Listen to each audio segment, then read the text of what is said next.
This month, we are talking about the Ajna Center, also called the Mind Center. So, while we're covering the center in the month of March, there is actually only one transit in this center this month, but it's where it fits in with the year. So, let's talk about this center itself. This center, the second one from the top, is all about mental consciousness. It's about filtering and rationalizing to reach an understanding. It's all about conceptualizing, interpreting information. I also like to think of it as an iPhone processor, right? It's constantly filtering, trying to make sense of things without any applied intelligence. It's an awareness center, but it's only aware of what's in there and what's working. That's why it's so important to utilize the body, right? That's where your authority lies. So, the body function that this center corresponds with is the pituitary gland, really small within the brain, that's about conscious awareness. Many people believe it's the third eye, right? It's what allows us to see and interpret things. If you have the center defined, colored in, you have a fixed, reliable way of thinking, of processing. It's like your built in hard drive is always on, there's no off switch. And it always has these facts and knowledge. It's troubleshooting, it's consulting, however it works for you. If it's in overdrive, it might also be looking for problems that don't exist, right? You may be overthinking as well if there's conditioning in there creating worries. So if you have a defined ajna, you really need to be meditating, to be clearing out what doesn't need to be in there, right? What's not serving you. There's so much mental conditioning. And especially for an undefined ajna, the beauty here is that you tend to be open minded. You can really see out of the box. But at the same time, you may also be absent minded. So you can also be open to contemplating anything, but also prone to being forgetful, easily distracted. You also can have detached objectivity, right? There's this impassive wisdom that allows you to find clarity within complexities because you can see things a different way. But it's really important to be able to step away from the mental activity of those defined minds, which is about half the world. It's almost evenly split. So that you can make sense of your own thoughts and confusions, not trying to figure out everybody else's. You also have the ability to sense what others are thinking. An undefined mind absorbs the energy of those defined minds. Or when two undefined minds are together, it's like the thoughts and the energy are just flowing together, right? When I'm with other people with undefined minds, I myself am undefined. Someone will say something like we'll both be on the mental same page, and someone will say something before the other even says it. So the choice to be contemplative and still when alone, right? Meditation is still important, or you can become engaged and thoughtful with others. So just being aware of what are your thoughts, what is someone else's, and clearing that out. If you have a completely open ajna, no gates defined in here, this really acts like a mirror, right? That pristine mirror to reflect others' thoughts back to them. You're fluid, adaptable in your mental processes, right? That really open-minded and have the potential to be highly intellectual. There's an openness and flexibility in the way that you conceptualize. Not knowing what to think may be a theme as well as being overwhelmed by concepts, right? All that energy might have that mental burnout, might be overthinking, spinning your wheels. So make sure not to give in to the pressure of needing to have an answer because that's the not self, right? Regardless of if you're defined or undefined, if you fall out of alignment, you may be trying to convince everyone that you're certain, right? 47% of the world has that undefined, so almost half and half, that can easily fall into the conditioning of pretending to be certain. They might have difficulty not knowing or what to think or how to conceptualize. So checking in with yourself of, am I trying to convince everyone that I'm certain? Because you don't have to. It's okay to embrace, I don't know. So some examples of what this not self mental monologue could look like with an undefined mind. I better figure this out. You have to figure this out. What should I do with my life? I've got to figure out what to do with my life. Where's my next move? Am I certain that dot dot dot? I have to figure out life because it feels futile. I have to know the answer. I have to put order to my life to get rid of the chaos. I have to make this new idea a reality in my life.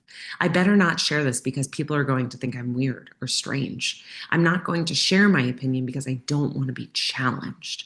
I have to be ready for a challenge. What am I going to say? Right? You can hear in this, there's a little bit of that mental pressure too, right? The crown and the ajna kind of work together to create our mind. So to go through the gates, the 6 gates in the ajna center. First, we have gate 47 reaching up to the crown. This is the gate of oppression, also realization. The gift here is the transmutation. The shadow is oppression. So it's the gift of needing to have revelations, right? To realize things. Aha! Maybe a victim of your karma. In the middle here on the individual circuit, we have the gate of return. This is all about rationalization, rationalizing things, inventing things. Watch out for addiction. That is the shadow and the victim here. But the beauty is in silence, right? That's where the invention can unfold. So having patience to develop higher perspectives.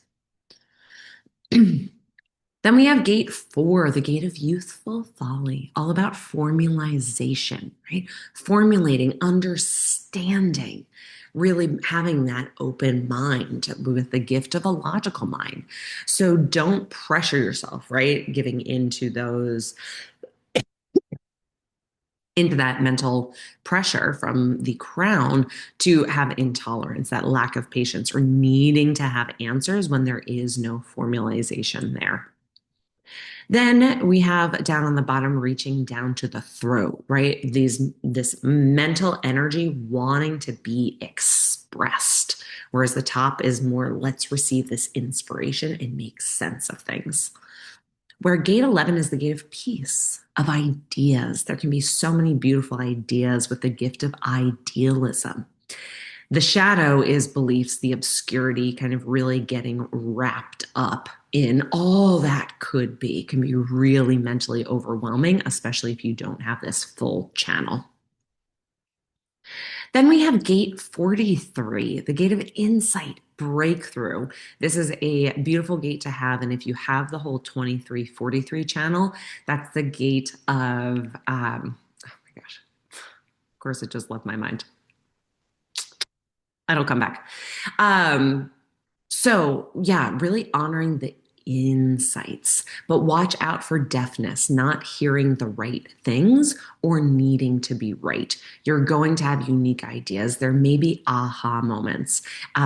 It's called the channel of genius to freak.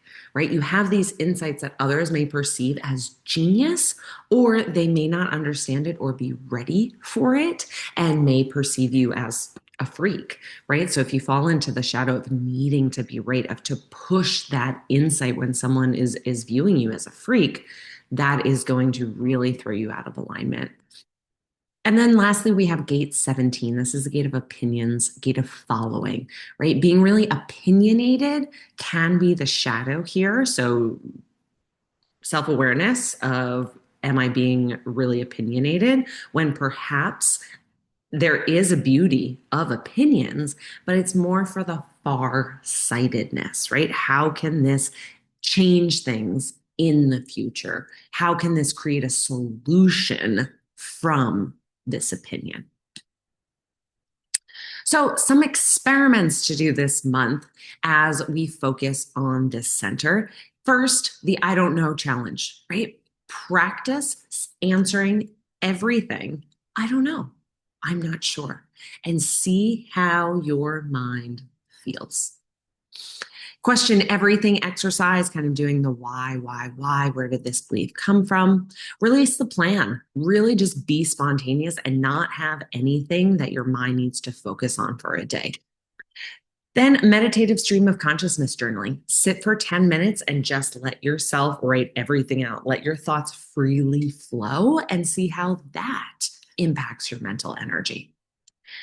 Observation without conclusion. Just observe with no opinions, no judgment. That can be really challenging if you have a defined mind.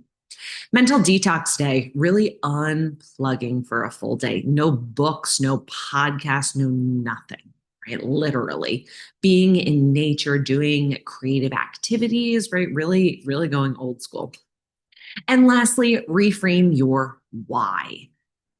So when you're making decisions or before you make decisions, really let yourself sit with the question and observe what's moving through your body and what comes up over time just with awareness, right? That compassionate, caring observer that's just noticing what's coming up around a decision without analyzing, right? This is probably coming from your authority, coming from your body. So we're really disconnecting and unplugging from the mind.